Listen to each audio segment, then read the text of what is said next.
Hi, I'm Ada Hasloecher with the Divorce and Family Mediation Center. And today I want to continue my conversation about the marital home and what's been happening of late with the outrageously high interest rates on purchasing a home and refinancing a home. So in the last video, I talked about the situation because this is up in a big way with many of my clients right now.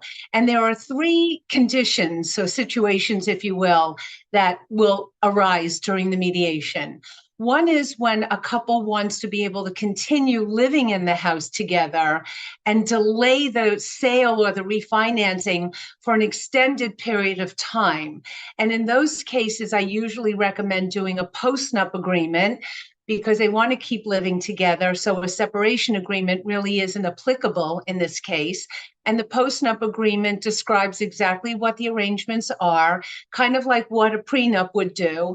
And then when the time comes that they both are in agreement about either a refi or a sale, we use that post-nup as a basis for the separation agreement. The other two conditions are when there is going to be a sale or a refi, but it's going to be happening maybe in 6 months or 9 months or a year from now, where they are going to be living apart, but they are delaying the sale or the refi. And in that case, I usually strongly recommend, that we put in the agreement an on or before date by which either the sale or the refi will happen. And the last situation is where they are delaying for a very, very long period of time. And I worked with a client recently where they want to wait for the refi or the sale to happen 9 years from now when their 9-year-old goes off to college.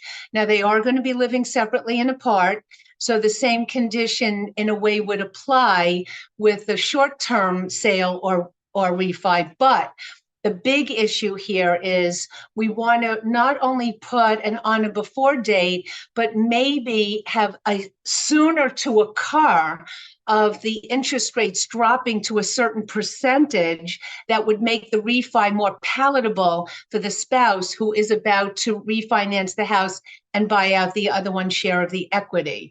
So there are a lot of different ways to play it.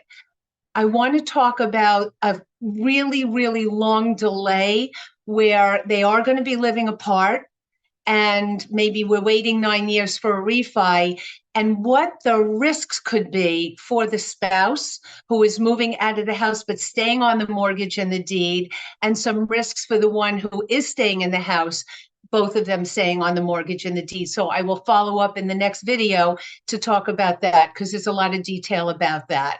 So come to my table, please. We have a lot to talk about, and we can get it resolved in mediation. Thank you for listening. Ada Hasloecher, Divorce and Mediation Center.